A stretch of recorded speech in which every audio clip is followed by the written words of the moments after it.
સુરતમાં યોજાનાર તિરંગા યાત્રાને લઈ ગૃહ રાજ્યમંત્રીની પ્રેસ કોન્ફરન્સ। શહેર ભાજપ કાર્યાલય ખાતે ગૃહ રાજ્યમંત્રી હર્ષ સંઘવી તેમજ રાજ્ય શિક્ષણ મંત્રી પ્રફુલ્લ પાનસેરિયાની પ્રેસ કોન્ફરન્સ। તિરંગા યાત્રામાં મુખ્યમંત્રી ભૂપેન્દ્ર પટેલ ઉપસ્થિત રહેશે।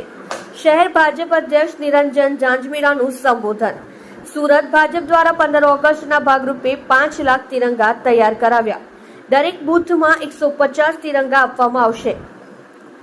દરેક બૂથમાં 150 ઘરો પર આ તિરંગા લાગશે। સાથે ધારાસભ્યો અને કોર્પોરેટરો પણ આ તિરંગાઓ પોતાના પૈસાથી ખરીદી લોકોને આપશે।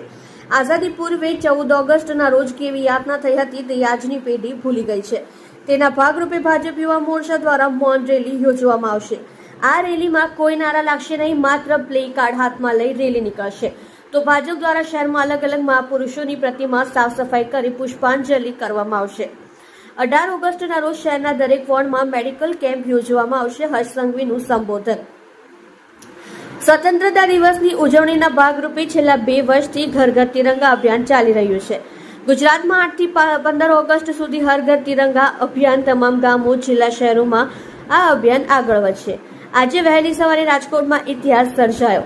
લોકો દેશભક્તિની યાત્રામાં જોડાયા અને લાખો લોકો દેશભક્તિના રંગમાં રંગાયા। સુરતમાં પણ ઐતિહાસિક તિરંગા યાત્રાની તૈયારી ચાલી રહી છે। તમામ લોકો તિરંગા યાત્રા નિહાળી શકે તેના માટે મહાનગરપાલિકા દ્વારા તૈયારી કરવામાં આવી છે। દિલ્હીમાં જે પ્રકારે પરેડ થાય છે તેમ પહેલી વખત સુરતમાં પરેડ થશે।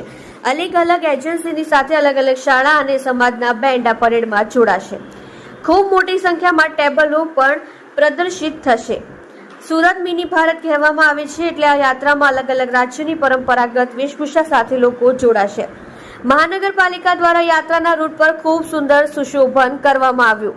1 લાખથી વધુ લોકો યાત્રામાં જોડાશે અને ખૂબ મોટી સંખ્યામાં આ યાત્રા નિહાળવા લોકો એકઠા થશે। મહાનગરપાલિકા દ્વારા પ્રશાસન દ્વારા પણ સ્વચ્છતાનો પ્રયાસ આ રેલી દરમિયાન કરવામાં આવ્યો છે। હર્ષ સંઘવીએ લોકોને અપીલ કરી કે રેલીના રૂટ પર પ્લાસ્ટિક કે અન્ય કચરો ન નાખવો, આ કચરાને કચરાપેટીમાં નાખવો। શહીદોની માતાને અભિવંદન માટે આ યાત્રાનું આયોજન કરવામાં આવ્યું છે। દેશની સૌથી મોટી યાત્રા માટે સુરતમાં તૈયારીઓ થઈ રહી છે। દિવસના ઉજવણીના ભાગરૂપે છેલ્લા 2 વર્ષથી દેશના લોકપ્રિય પ્રધાનમંત્રી આદરણીય શ્રી નરેન્દ્રભાઈ મોદીજીના આહ્વાનથી કાશ્મીરથી લઈને કન્યાકુમારી સુધી હર ઘર તિરંગા અભિયાનમાં વડીલોથી લઈને બાળકો, તમામ ઉંમરના, તમામ સમાજના, તમામ વર્ગના લોકો સાથે મળીને આ સ્વતંત્રતા પર્વને આપણે બનાવતા આવ્યા છીએ। આ વર્ષે બી ગુજરાતમાં 8 થી 15મી ઓગસ્ટ સુધી હર ઘર તિરંગા અભિયાનને ખૂબ મોટી સંખ્યામાં, ચાહે ભારત પાકિસ્તાનની સરહદ પર કચ્છ જિલ્લો હોય, બનાસકાંઠા જિલ્લો હોય કે અંતરિયાળ જિલ્લા ડાંગ હોય, દાહોદ હોય, આ બધા જ જિલ્લાઓમાં નાના નાના ગામોમાં નાના નાના ભૂલકાઓથી લઈને વડીલો સુધી તમામ સમાજના લોકો સાથે મળીને હર ઘર તિરંગા અભિયાનને આગળ વધારી રહ્યા છે। ગામડામાં સરપંચ, ઉપસરપંચ, પૂર્વ સરપંચો હોય કે ખેડૂતો હોય, સાથે મળીને હાથમાં તિરંગાઓ લઈને કોઈ ગામમાં 5, 25, 50 લોકો તો મોટા ગામોમાં મોટી સંખ્યામાં લોકો ભારત માતા કી જયના નારા જોડે ગુજરાતના ગામે ગામ ગુંજી રહ્યા છે।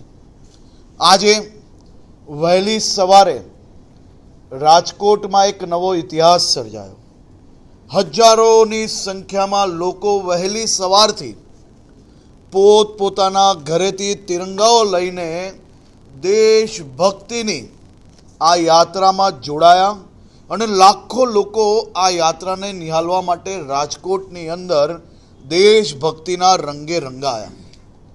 કાલે જ્યારે સુરતમાં એક ઐતિહાસિક તિરંગા યાત્રાની તૈયારીઓ આજે ચાલી રહી છે। સુરત શહેરના ખૂણે ખૂણેથી